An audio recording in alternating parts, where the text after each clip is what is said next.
Welcome Leo to your in-depth weekly forecast for week commencing the 12th of August for the Ascendant, the Sun or the Moon. The week begins with the Sun about to enter the last 10 days of its annual journey through your sign.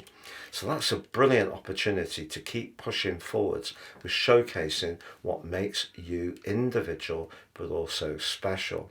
It's also going to move into your third decan this week, sub-ruled by the passionate vibe of Mars. And Mars is set to be a very influential player this week. But I just need to tell you about the quarter moon on Monday. This provides a backdrop energy for the whole week. It's in the rather tender sign of Scorpio. For you, this is your fourth house. The action and initiative the Sun wants you to take needs to be in some ways tempered by the more emotional considerations of the moon. So someone close to you, for example, could feel that you're rushing something that they feel you need to slow down and just think about all the different potential outcomes. But that actually could be quite frustrating if you feel that someone is raining on your proverbial parade. Part of the reason that you could have this sense of excitement is that Mars, the aforementioned Mars, links in a very rare alliance with Jupiter. In your 11th house, very much about your connections, your network, your friendship, your future hopes, but also the part of your situation to do with your higher values. They link on Wednesday, and that is a very dynamic combination in itself. But they're being tempered by the more restraining energies of Saturn. Now, Saturn's in the part of your scope to do with shared finances, investments, anything to do with mortgages, properties, savings, and so forth. So the energy of Mars and Jupiter is where you could be tempted to go a bit too quickly. So perhaps the moon in Scorpio, or those people around you who may be sharing some cautionary noises, have got a point. Also, Mercury returns to your sign midweek in its inversion through the retrograde, and something that has felt a little stop-start may need some more adjustments. Again, have they got a point? And then as the week goes on, both Mercury and the Sun in your sign are clashing with the radical Uranus. Now, Uranus is in the part of your situation to do with your work, your professional interests.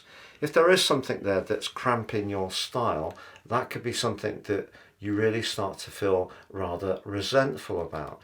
But equally, you could be pushed to change your job to something that gives you a greater sense of excitement and feeling that you're really living a bit more on the edge. What to do? Because Venus, by the end of this week, the planet of money in your sector of everyday money, goes face to face with Saturn.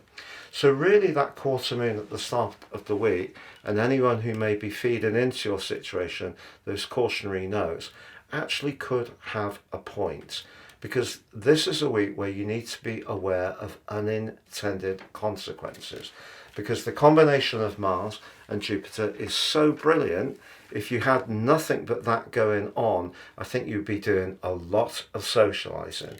But because there are other things you need to be conscious of this week, particularly to do with resources and marshalling the money you do have as shrewdly as possible, or even a relationship, because when Venus and Saturn go face to face, if you see a relationship, be it a business tie, a friendship, a family tie, or even a romantic involvement, if you see it very differently to someone else, that square with Uranus and Mercury and the Sun in your sign could give you the impulse to truly break free.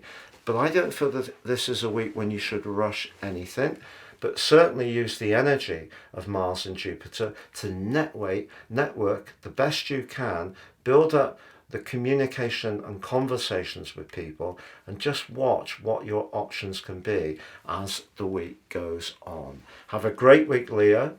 It's been a real pleasure being with you. Please check out my year 2025 personal horoscope forecast special offer with the link beneath this video.